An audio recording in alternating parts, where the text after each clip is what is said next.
AP రాజకీయాలు మళ్లీ హీటెక్కుతున్నాయా? ఇన్నాళ్లు పాలనా పాలసీలపై విమర్శలు ప్రతివిమర్శలు చేసుకున్న టీడీపీ వైసీపీలు ఇప్పుడు మళ్లీ పొలిటికల్ ఫైట్ మొదలుపెట్టాయా? అంటే ఏపీ రాజకీయ పరిస్థితులు చూస్తే అలాగే కనిపిస్తోంది. వల్లభనేని వంశీ అరెస్టుతో మరోసారి ఏపీలో పొలిటికల్ హీట్ మొదలైంది. ఈ నేపథ్యంలో ఏపీ రాజకీయ రగడపై ఈ రోజు బిగ్ స్టోరీలో టీడీపీ అధికారంలోకి వచ్చాక రెడ్ బుక్ అనేది పొలిటికల్ సర్కిల్స్ లో టాక్ ఆఫ్ ద టౌన్ గా మారింది. మంత్రి లోకేష్ ఎన్నికలకు ముందు ప్రామిస్ చేసినట్లు రెడ్ బుక్ లో రాసుకున్న వారిపై ఎలాంటి చర్యలు చేపడతారా అని తెగ చర్చలు జరిగాయి. ఆ తర్వాత అందరి దృష్టి ప్రభుత్వ పాలన వైపు మళ్లడంతో ఆ విషయంపై డిస్కషన్లకు గ్యాప్ వచ్చింది. తాజాగా వల్లభనేని వంశీ అరెస్టుతో మరోసారి రెడ్ బుక్ తెర మీదకు వచ్చింది. టీడీపీ మళ్లీ వైసీపీ నేతలను టార్గెట్ చేస్తోందా అనేది చర్చనీయాంశమైంది. ఇదిలా ఉండగా వంశీని పరామర్శించిన వైసీపీ అధినేత జగన్ టీడీపీ అండ్ అధికారులపై చేసిన ఘాటు విమర్శలు పొలిటికల్ హీట్ ను పెంచాయి. రాష్ట్రంలో శాంతి భద్రతలు పూర్తిగా దిగజారాయన్న జగన్ వంశీ అరెస్టు అందుకు నిదర్శనమన్నారు.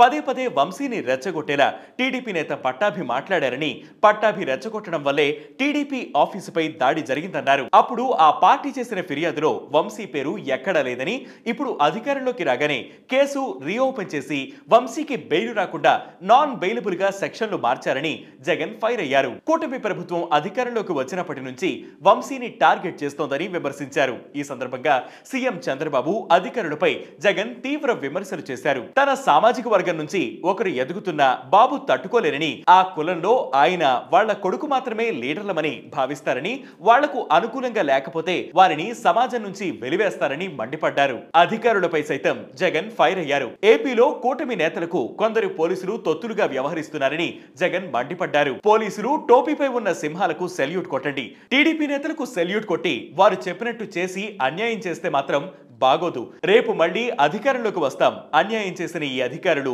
నాయకులందరినీ బట్టలు ఊడదీసి నిలబెడతాం. ఎవరిని వదిలిపెట్టాం. రిటైర్ అయిన సప్త సముద్రాల అవతల ఉన్నా తీసుకువస్తాం. మరోవైపు నెక్స్ట్ టార్గెట్ కొడాలి నానినే అని టీడీపీ వర్గాలు భావిస్తున్న వేళ ఆయన కీలక వ్యాఖ్యలు చేశారు. 3 కాకపోతే 30 కేసులు పెట్టుకోమని, అరెస్టులు చాలా చిన్న విషయమని కొడాలి నాని పేర్కొన్నారు. కాగా వంశీని జగన్ పరామర్శించడంపై టీడీపీ విమర్శలకు దిగింది. దళిత వ్యతిరేకి, మహిళా ద్రోహి, దోపిడీదారైన వైసీపీ నేత వల్లభనేని వంశీతో ఎందుకు ములాఖత్ అయ్యారు అని టీడీపీ రాష్ట్ర అధ్యక్షుడు పల్లా శ్రీనివాసరావు ప్రశ్నించారు. అసెంబ్లీలో మహిళల వ్యక్తిత్వాన్ని కించపరిచిన నేరస్తుణ్ణి ఏ రకంగా పరామర్శిస్తారని విమర్శించారు.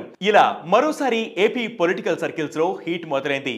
మరి రచ్చ ఇక్కడితో ఆగుతుందా లేక ఇంకా ముదురుతుందా అనేది ఆసక్తికరంగా మారింది. ఇది వాటి బిగ్ స్టోరీ. దీనిపై మీ అభిప్రాయాన్ని కింద కామెంట్ సెక్షన్ లో మెన్షన్ చేయండి. ఇలాంటి బిగ్ స్టోరీస్ ఎప్పటికప్పుడు తెలుసుకునేందుకు వెయిట్ న్యూస్ యాప్ ని ఫాలో అవ్వండి. Wait news Telugu YouTube channel ని సబ్స్క్రైబ్ చేయండి.